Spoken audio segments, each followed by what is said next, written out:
Hi everyone. In this video lesson, we're going to perform some nonlinear regressions. Let's get started. So it's a bit of a motivation problem. Consider my dog Rosie. Now Rosie in her life has destroyed a lot of objects. So over the first few weeks that I had Rosie, she destroyed a lot of things, but I have just made up this data just to serve the purpose of this problem. So we have for 9 weeks the number of destroyed objects she's made.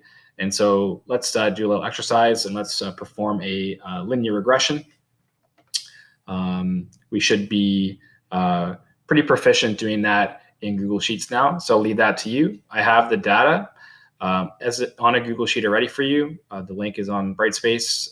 So I'm going to leave you guys to perform a linear regression, record the results, record the R value on your lesson sheet. I'm going to do those in Google Sheets right now.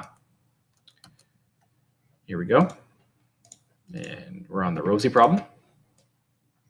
So we'll make a scatter chart. So I made this a line chart to start. So I'm going to change that to scatter. I see labeled. I'm going to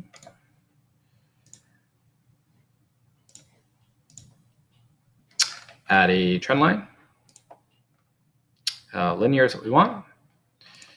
We want to use the equation as a label and want to show the R squared value. So the equation we have, y equals negative 1.33x plus 14. And the R value will be negative. We can see that the number of objects she is destroying goes down over time. And so we will root the R squared value. So the root of 0.904. We'll just say for now 0.95 roughly. So there's our linear model. So for this data, this linear model, hey, doesn't do too bad. So I'll assume you've recorded that. And honestly, that's all the values are here. If you don't really need to transfer that to your handout for studying later, that's fine. Maybe you just want to save a copy of this to come back and study from later. But let's make some predictions using our model. So I might just actually write it in just so I don't forget what the equation is. I don't have to keep leaving my program. So we said it was negative 1.33x plus 14 and the R squared value. Well, I don't think I put the negative. Did I put the negative in our spreadsheet program? I did not. You caught that, good for you. Negative 0.95. All right, let's make some predictions. So how many objects will Rosie destroy in week number 10? So we only have data up to week 9. So yeah, it'd be nice to be able to use our model to make predictions. That's kind of the whole point of doing these. So there's our linear model, week number 10. 3 times 10 plus 14 and 14 minus 1.33 times 10. So 0.7. So maybe one object.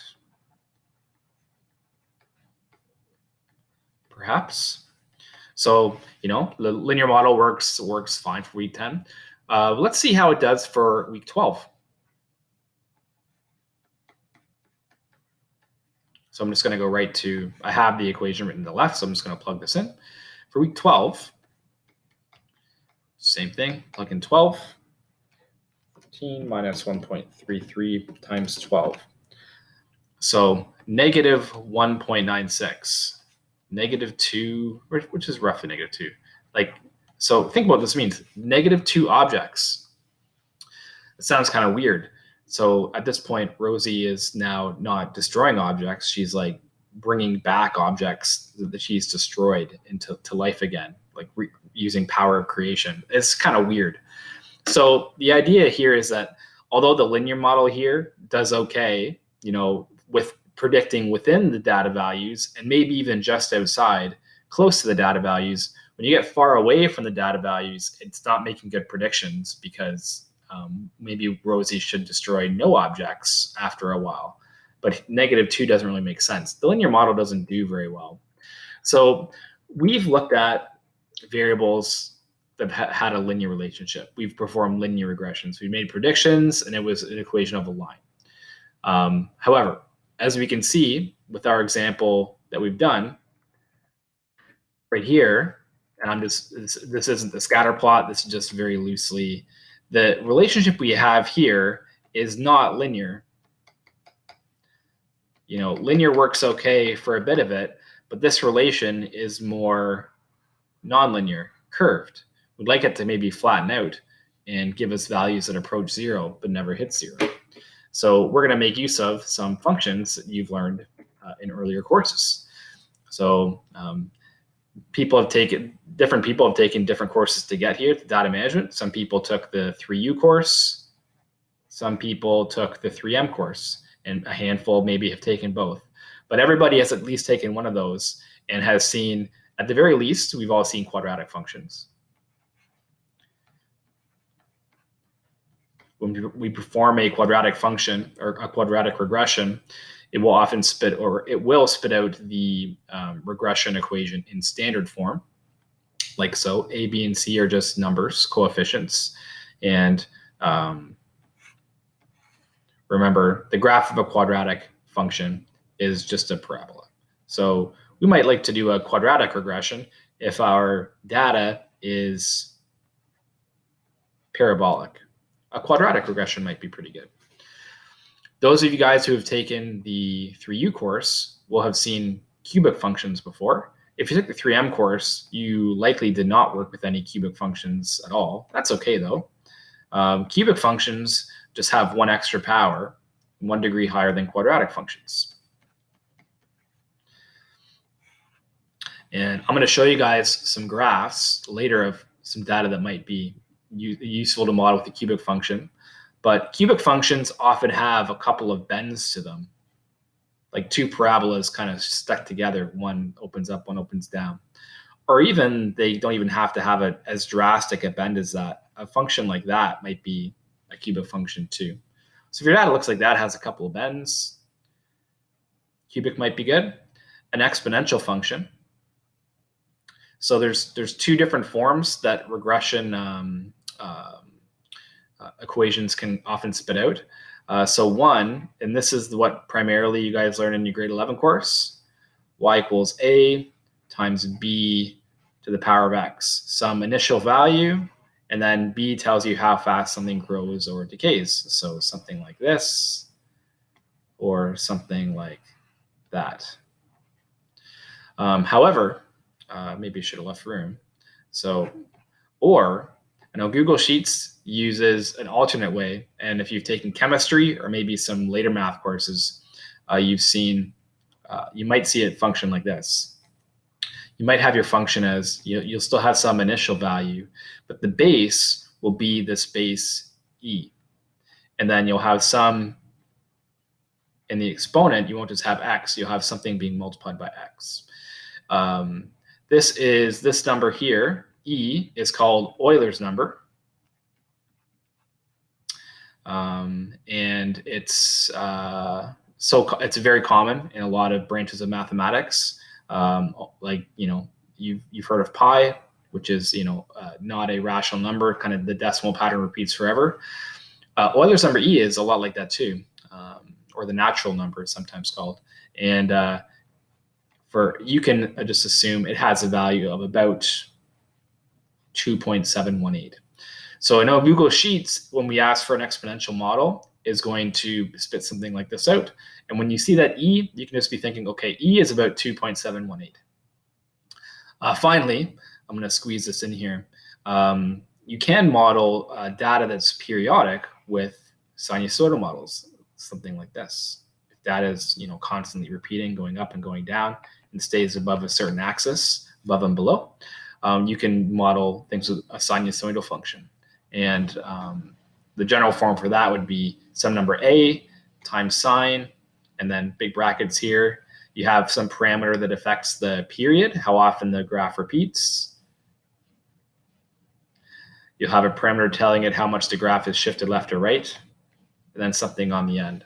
Now, We will not be doing any regressions involving sinusoidal models in this course, but it's totally possible, and it is a totally useful thing to do. Students might do that in the grade 12 functions course, but not in data management. For us, the things you guys should be able to handle is quadratic and exponential, especially this form, since we've all done that in previous courses.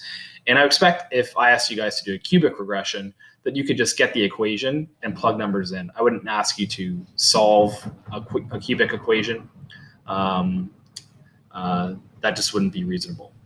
But those are some nonlinear regression types that we could do. So with nonlinear regression, with nonlinear data, so as we've seen, we can still do regressions, nonlinear regressions. We can fit an exponential curve or a quadratic curve. But for some regressions, it doesn't make sense to talk about a correlation coefficient. So consider these two scatter plots. So here we have an exponential model. And if I asked you to classify the R value, if I had asked you to make a guess, we could probably do that because the data is clustered tightly together, and the data is kind of going up and to the right. The trend is definitely increasing. So we could say R is positive. Maybe we could say R is strong. It seems to be a good fit. But it is possible to have an R value, a correlation coefficient for an exponential model, because exponential functions are either always increasing or always decreasing. The problem is, what would you do for a quadratic one? I could say, hey, the data fits pretty well, so it's there seems to be a strong correlation there. But how could I narrow down? Is it positive or negative? Like, how do we narrow that down? Because quadratics, parabolas, are either negative then positive or positive then negative. So this idea of a correlation coefficient in R value, it kind of starts breaking down when you have nonlinear regression. Fortunately, there is a way to quantify strength of relationships for nonlinear regressions, and we call this the coefficient of determination, and you guys have already been calculating it. Most spreadsheet programs spit out the coefficient of determination. This is just the R squared value that we've seen our spreadsheet programs spit out. We will not be calculating any by hand, but it's actually not too bad to calculate. To get R squared, you take all the predicted Y values, so that's y with the ESD, the estimated Y values, and you find the difference between the average of the Y values. So you square all those and add them together. And then you find the difference between the actual Y values and the average value. You find those differences in squares, those deviations, and add them up. And that gives you R squared value. Now, for reasons we won't get into, it's a bit beyond the scope of the course, it turns out that this R squared value, it's always between 0 and 1. So it's always positive or 0, but it's always between 0 and 1. And it can include 1 and it can include 0. Secondly, the way you can think of the R squared value, because it's between 0 and 1, you can actually think of it like a percentage. It kind of gives the percentage, and this is loosely speaking, you can think of it as the percentage of the Y values that can be explained by the X values. So for example, an R squared value of 0.95 would mean, hey, but 95% of your data can be predicted by the independent variable, which is pretty good. And high R squared values are good. So it's always between 0 and 1, and you can think of it as giving a percentage. And our classic, remember, our classic R value is just the plus or minus square root of R squared, depending if it's increasing or decreasing. So we call this the coefficient of determination. So let's do an example. Let's play around with this a bit. So here we have the growth of some bacteria being monitored every hour, and the estimated population has been recorded in this table. So this is on Google Sheets. You can check that out. You don't have to enter it. So I do say Inspire here. So I've tried it. You can use an Inspire if you have one, but just use a spreadsheet program. So if you'd like, on your lesson sheet, you can just make a rough sketch of the scatter plot you see. Or if you just prefer to work in Google Sheets, that's fine too. So let's get a scatter plot. So we are now into example 1. And here's our data. Insert chart. Makes scatter plot right away. That's good. So for what type of relationship do you see, linear or nonlinear? It looks to be, even though a linear fit might be like okay, it definitely looks to be nonlinear. It looks to have a nice little curve to it. So I would argue this looks like a nonlinear regression. Yeah, back here we go. So I've done the scatter plot and it looks like it's nonlinear. And I don't know I forget what the scatter plot looks like, but it's something like that, right? So maybe already you kind of have an idea about what model would be best for this one, and that's great. But if you're not sure, let's work through a couple things. So let's actually see how the linear regression does. And here we're going to get the line of best fit, write down the r squared value. So note now we're not going to worry about square rooting the r squared value. We'll just take it as it is. And because that's going to give us a way to compare all types of regressions just by seeing how good the r squared value is. So let's do that. Click on a data value. Trend line. Linear is what we want. It's the default. Use the equation. Show the r squared value. So it looks like we have that the linear model says that population Y equals 75.6. Keep going past it. 75.6 times X, and then I keep going past it again. Minus 143. And the r squared value was not awful, 0.859.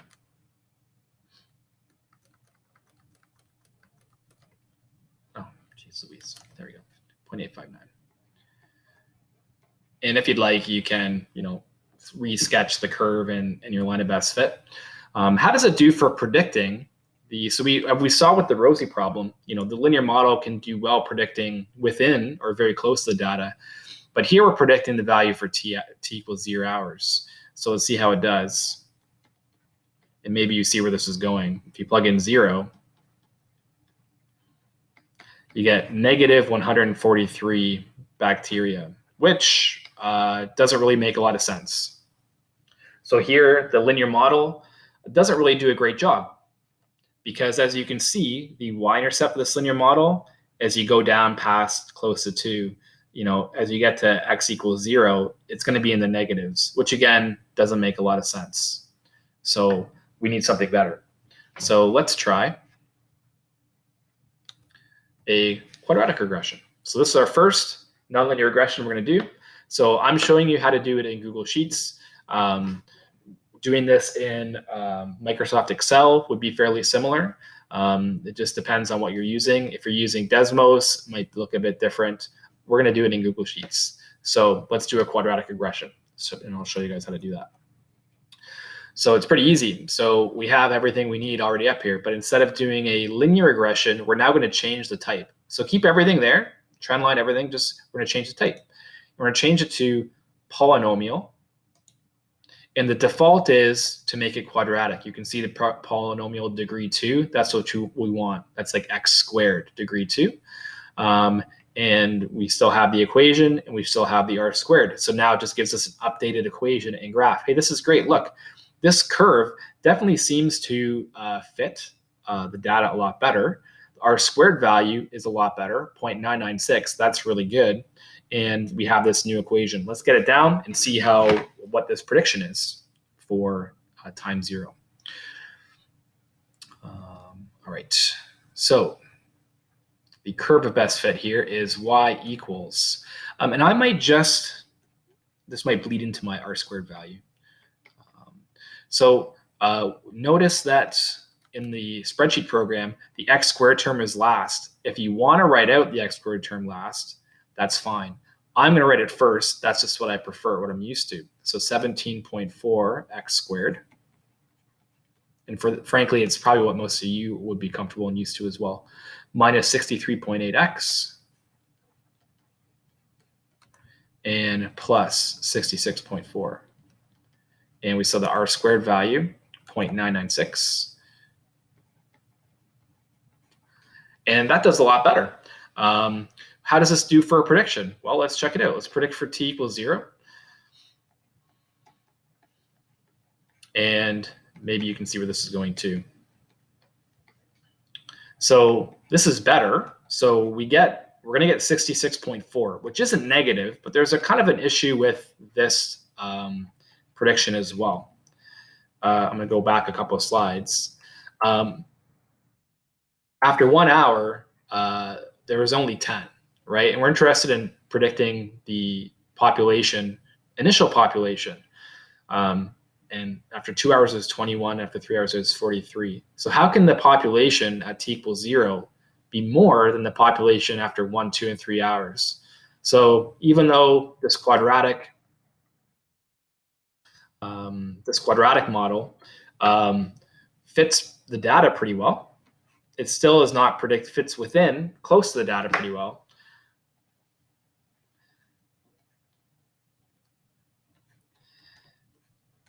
It doesn't predict far away, kind of like the linear model. It kind of breaks down. And again, you can add that sketch of data and curve to your own, but here we can see that we have this parabola, and the vertex is around 2, and then you can see it climbing back up again. And so you can see back at t equals 0, you're going to have some higher value for the initial population. So a better fit, but still not ideal. So let's try exponential regression. So back to our data, we are going to change from polynomial. This time we're going to do exponential. And here we go. So we can see the new graph fits pretty well. And let's jot down this equation in r squared value, then have a talk. So 7.75. So I might actually just write down. Actually, I'll just write it out. 7.75, and then the spreadsheet program has e, and then in the exponent we have 0.599 times x, and that's our model. The r squared value is 0.983. So great r squared value. Fits pretty well. Let's see how it does for a prediction. Now, for some of you, especially maybe if you took the grade 11 mixed course, you might just prefer right away to, instead of using e, just replace e with 2.718. That's totally fine. That's okay. If you're comfortable just leaving it as e, because you've worked with that number before, that's great too. So how does it do for times 0? So 7.75, 2.718 times 0.599 to the power of 0. I'm going to show a lot of steps here just to just briefly review some grade 11 concepts. So obviously, multiplying those two numbers gives us 0. And if you recall from your grade 11 math course, possibly grade 10, that anything to the power of 0 is equal to 1. And so we're left with 7.75, or maybe we could say 8 bacteria. Now, that prediction makes sense because it's not negative and it's lower than the initial time. So yeah, 8 bacteria does make a lot of sense. I'm going to share one last thing with you guys, and it just depends on your comfort level with the math. I might just put this a little or, and then go up here. So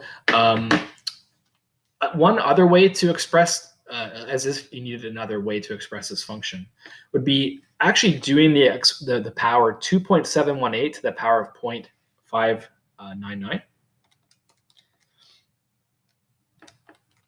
I'm doing this more for the benefit of the people who've taken the mixed course, or maybe just the 3U course and stopped taking functions in grade 12, didn't take it in grade 12. 2.718 to the power of 0.599 is roughly 1.63. Actually, 1.628 I'll keep. And then we just have the power of x here. So I just did this power to simplify things, because now it's in a language most people or recall from the grade 11 course, you have your initial value of 7.75 and the growth rate of 1.628 means every hour we have an increase of 0.628, which is 62.8%. So, most people can wrap their minds around those numbers, initial value and how fast it's growing, but not everybody is familiar with the number E. And even in this model, replacing E with 2.718, it's not readily apparent what the growth rate is. But that's what Google Sheets gives us. So that's what we'll use. If you get to taking calculus, there's a lot of benefits to leaving it as E. But if you prefer, I've given you options and you can do what you like. Long and short of it is, it gave us a great prediction. So if we had to think what model was best, the exponential one was best. And what factors to consider? Well, there's a couple things to consider. One are obviously the R-squared value. A higher R-squared value is good. Second thing you might want to consider is, how well does it predict? How well does your model? How well does it predict for values far from the data? So we can see for our example, this bacteria example, the R-squared values were high for all three. It doesn't mean they're all three a good model because only one of them actually made legitimate, valuable, useful predictions far from the data. So now you guys have two more regressions in your toolbox: quadratic, if the data appears to be parabolic in nature, and exponential for situations like this, where you have some initial value and the data appears to be growing at some rate, or an initial value and it is decreasing at some rate. Right. I'm going to show you guys two more types, and this will just be a very quick exercise, and we're not actually going to do any math with these. I just want to give you some experience. So let's do a cubic regression. So I have already actually entered this data into Google Sheets for us. So let's go and make a scatter plot of that. See what we get. So we're under the cubic tab. Here's our data. Insert chart, should be a scatter chart.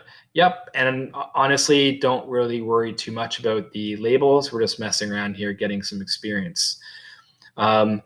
If you'll notice, so you definitely, if you just focus from 2 beyond, it definitely might look like the bacteria example where you have this exponential growth. But there's actually, if you trace it back, it actually starts to rise up again a little bit. But before you want to do quadratic, look again, and it actually starts to dip down again. There's like an increase, a decrease, and then it keeps increasing. So you can see that in the data, it goes from 4 to 4.375, then back down again. So there's a little lump, and then it goes down and back up again. So in this case, a cubic regression would be the best. So how do we do that? Just get my menu back up. And I'll click on a point. Well, we're going to add a trend line. And let's just keep it linear for now. We'll use equation, show R-squared value. And so you can see 0.653, not amazing. If you try polynomial degree 2, you get 0.96. And it's okay. But as you can see where this guy is going to be going back up, the actual model starts going back down after 0.5 back to 4. We tried exponential, it's not a great fit, 0.886. So let's try polynomial, but with a cubic polynomial, that's degree 3. You have an x cubed in there.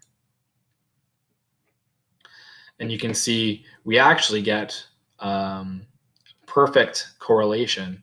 This cubic model fits the points perfectly. So if I go back to my spreadsheet program, and we rearrange the coefficients because Google Sheets is putting them in the opposite order that we're used to, we get this equation.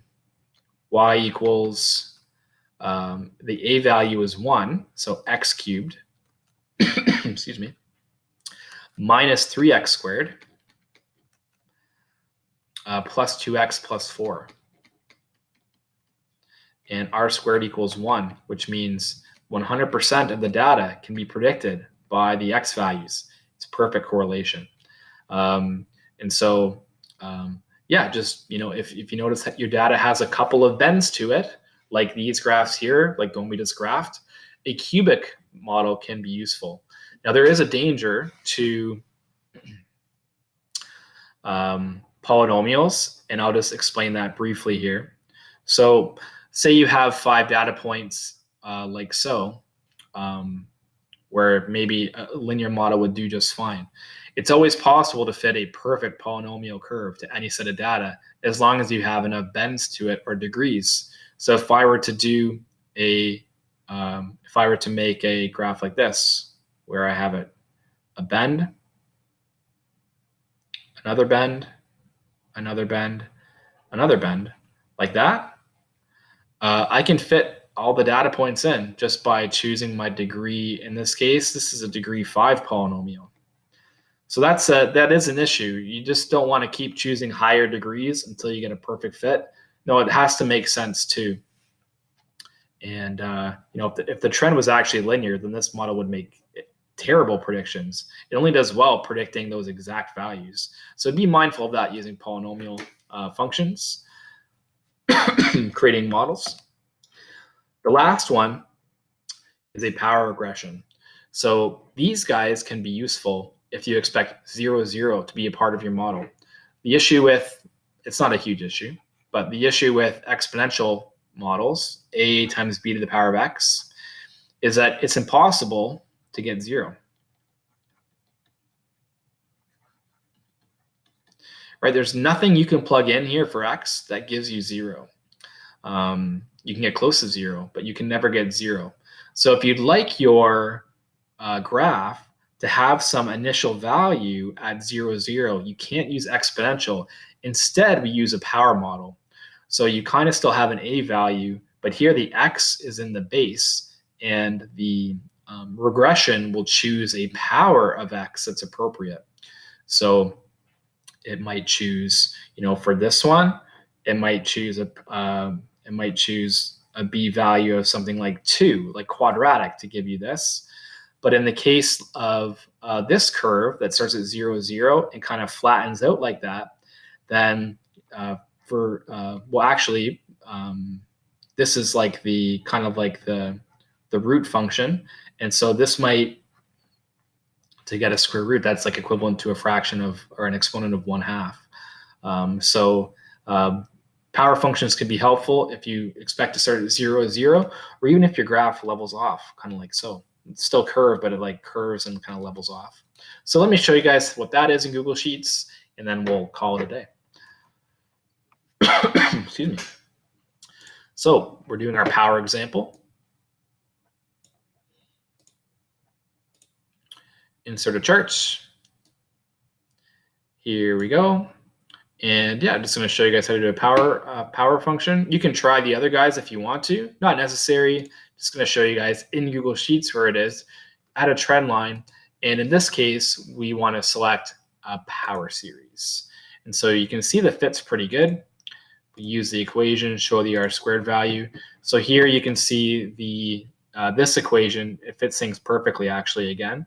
But the a value is 2, and the exponent is 1.5. So in this particular problem, our curve of best fit is 2 times x to the power of 1.5. And power functions can be really useful. You're not stuck with exponential ones in the case of 0, 0 being a part of your model, or in the case of, if an exponential doesn't fit well, try a power model. It could work pretty good too. All right. That's it for this lesson, guys.